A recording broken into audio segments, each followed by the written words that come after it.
नमस्कार। बहुत स्वागत है आप सभी दर्शकों का वृषभ राशि के लिए गुरु गोचर के इस वीडियो में। 120 दिनों की देवगुरु की विस्फोटक पारी। जी हाँ, देवताओं के महामंत्री, देवताओं के गुरु देवगुरु बृहस्पति 11 नवंबर 2025 से कर्क राशि में वक्री हो चुके हैं और 11 मार्च 2026 तक वक्री अवस्था में ही गोचर करेंगे। एक तरह से देखा जाए तो गुरु का वक्री होना और 28 नवंबर से शनि का मार्गी होना, ये 2026 में एक बड़े विस्फोटक परिवर्तन का संकेत लेकर के आ रहे हैं। जैसा मैंने शनिदेव वक्री के वीडियो में बताया था कि वक्री अवस्था में पाप ग्रह के पाप प्रभाव में वृद्धि होती है, शुभ ग्रह के वक्री होने पर शुभ प्रभाव में वृद्धि होती है। गुरु ज्ञान और धन के कारक तो हैं ही, धर्म और सत्कर्म के मार्ग पर ले जाने वाले ग्रह हैं। सर्वाधिक शुभ ग्रह हैं देवगुरु। गुरु की कृपा के बिना संतान और विवाह के बारे में सोचा ही नहीं जा सकता है, क्योंकि कुंडली में गुरु अच्छे हैं तो योग्य संतान की प्राप्ति होती है, और गुरु अच्छे हैं तो ऐसे जीवन साथी की प्राप्ति होती है जो हर सुख दुख में आपका साथ दे, क्योंकि गुरु ही विवाह और संतान के कारक होते हैं। गुरु साक्षात भगवान विष्णु के स्वरूप हैं, और अगर आपकी जन्म कुंडली में गुरु अच्छे हैं तो आप ये समझ लीजिए कि भगवान की विशेष कृपा है आप पर। गुरु हर आपत्ति विपत्ति से आपकी रक्षा करेंगे। बस शर्त यह है कि आप भी धर्म और सत्कर्म के मार्ग पर चलते रहें। गुरु की कृपा आप पर होगी तो भाग्य का साथ आपको मिलता रहेगा और आपके सभी कार्य सुगमता से बनते चले जाएंगे। यही देवगुरु 11 नवंबर से वक्री अवस्था में गोचर कर रहे हैं। वक्री अवस्था में किसी भी ग्रह को चेष्टा बल की प्राप्ति होती है और वो एक भाव पीछे का भी फल प्रदान करता है। तो आइए समझते हैं वृषभ राशि के जातकों को किस तरह का फल प्राप्त होगा इस गोचर में। ये विश्लेषण आपकी चंद्र राशि के आधार पर किया जा रहा है। तो ये है वृषभ राशि के जातकों की कुंडली। देवगुरु का गोचर आपकी कुंडली के तीसरे भाव में है, अपनी उच्च की राशि कर्क राशि में, और यहाँ पर गुरु 11 नवंबर से वक्री हो चुके हैं। आपकी कुंडली में लाभ भाव के स्वामी होकर के और अष्टम भाव के स्वामी होकर के गुरु वक्री हो रहे हैं, और यहाँ पर गोचर करते हुए गुरु की दृष्टि कुंडली के नवम भाव पर, सप्तम भाव पर और एकादश भाव पर पड़ेगी। वक्री अवस्था में किसी भी ग्रह को चेष्टा बल की प्राप्ति होती है और वो एक भाव पीछे का भी फल प्रदान करता है, यानी यहाँ पर गुरु धन भाव का भी फल आपको प्रदान करेंगे। वक्री का अर्थ क्या है? पीछे की ओर लौटना, यानी जो चीज़ आपका, जो कार्य आपका पूरा नहीं हो पाया, जो चीज़ आपको प्राप्त नहीं हो पाई, उसको प्राप्त करने के लिए, उस कार्य को पूरा करने के लिए पूरी ताकत लगा देना, पूरा बल लगा देना। क्योंकि चेष्टा बल प्राप्त होगा गुरु को, तो गुरु का चेष्टा बल तीसरे भाव, सातवें भाव, नवें भाव, 11वें भाव और धन भाव पर होगा। तो इन भावों से संबंधित जो चीज़ें आपको प्राप्त नहीं हो पाई, जिन चीज़ों को पाने के लिए आप प्रयास करते रहे लेकिन सफलता नहीं मिली, वो चीज़ें अब आपको मिलने जा रही हैं। अब तीसरा भाव क्या होता है? तीसरा भाव आपके कम्युनिकेशन पावर का होता है।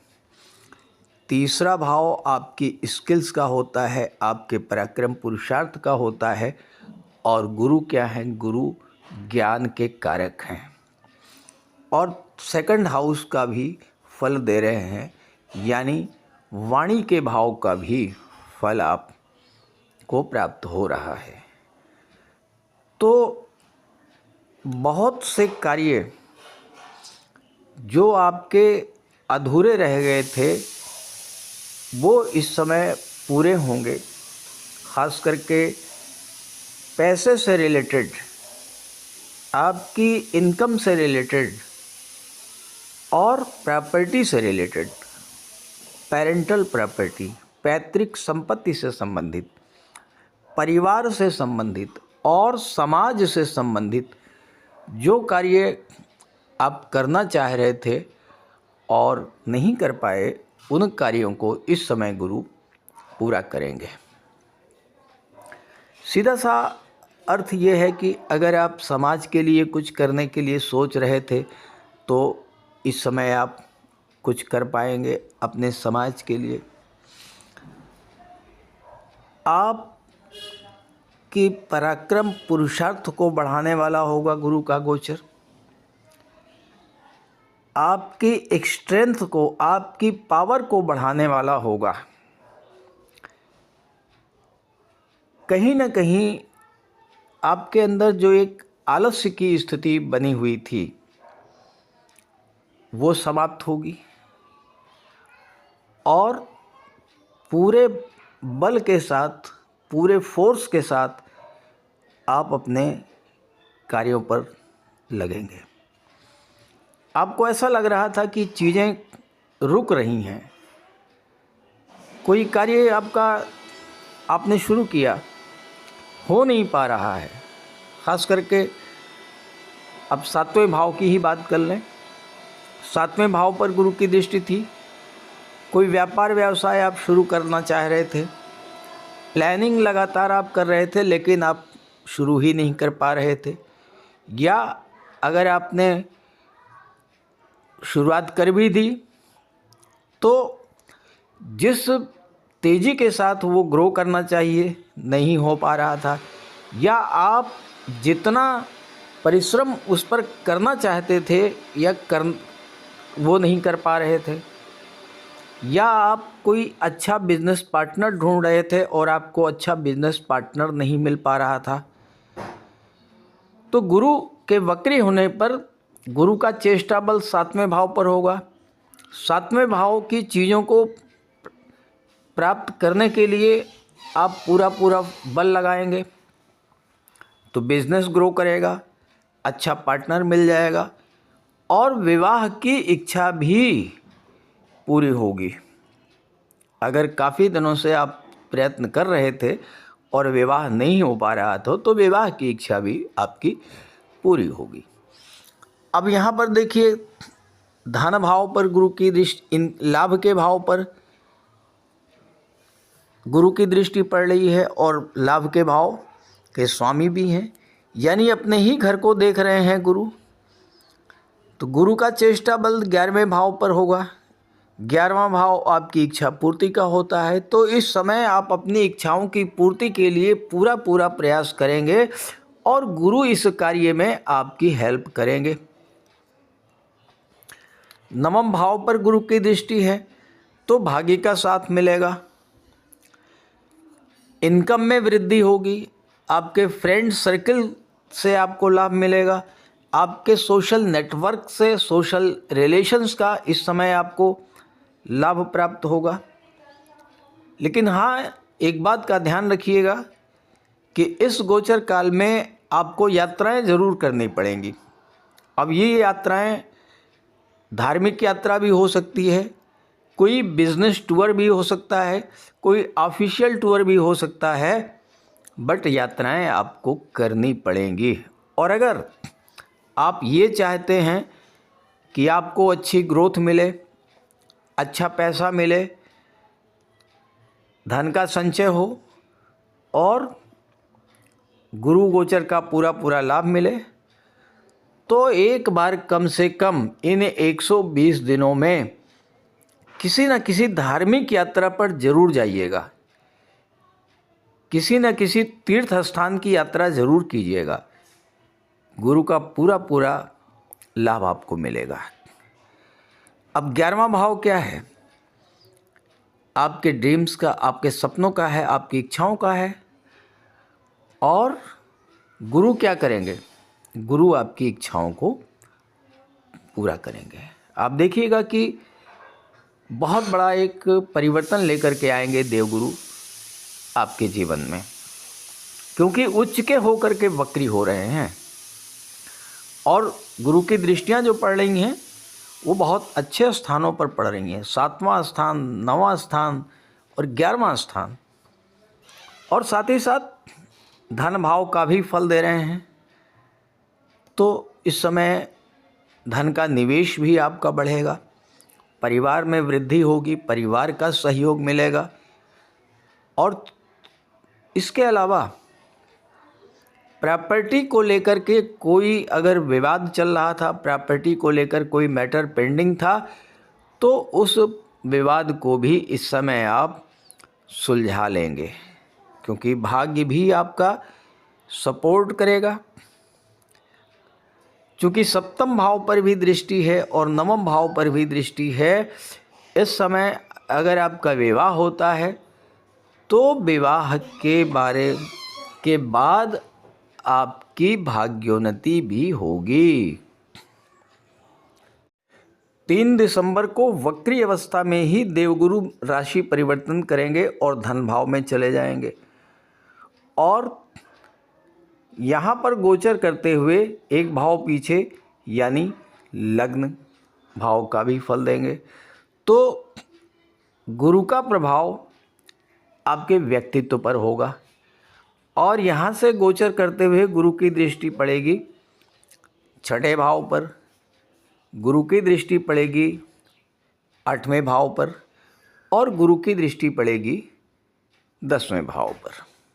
सेकंड हाउस क्या होता है? परिवार का होता है।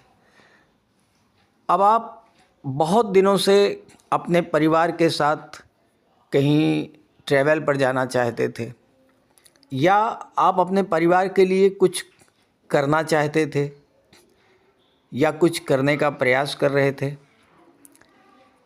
या किसी न किसी चीज़ को लेकर के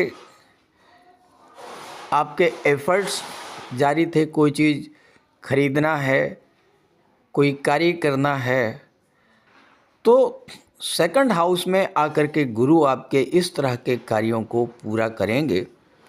परिवार से संबंधित रिलेटेड आपके कार्य पूरे होंगे। सेकंड हाउस धन स्थान होता है, बैंक बैलेंस को बढ़ाने वाला होगा।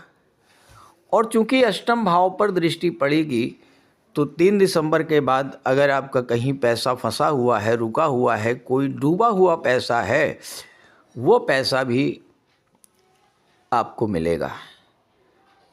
इस समय आप बहुत सोच समझ करके पैसा खर्च करेंगे और धन का संचय करेंगे। चूँकि 6ठे भाव पर दृष्टि है, तो 3 दिसंबर से 11 मार्च के बीच में आपके लिए कोई बाइक, कोई वाहन, कोई प्रॉपर्टी या घर की सुख सुविधा का कोई साधन, इस तरह की चीज़ों को खरीदने के लिए अगर आप लोन लेना चाहते हैं तो इस समय आसानी से आपको लोन भी मिल जाएगी। अब अष्टम भाव से संबंध बन रहा है। अष्टम भाव क्या होता है? डीप रिसर्च का होता है। तो आप अगर रिसर्च फील्ड में हैं, ज्योतिष तंत्र मंत्र के क्षेत्र में हैं, तो बहुत अच्छा इसमें आपके लिए रहेगा गुरु का गोचर। बस एक बात का ध्यान रखिए, कुछ नेगेटिव चीज़ें भी हैं। शत्रु भाव पर गुरु की दृष्टि है, दशम भाव पर भी है, तो कार्यस्थल पर आपके शत्रु बढ़ेंगे। गुप्त शत्रु आपके सामने तो बहुत मीठा बोलेंगे, लेकिन पीठ पीछे आपको नीचा दिखाने का प्रयास करेंगे।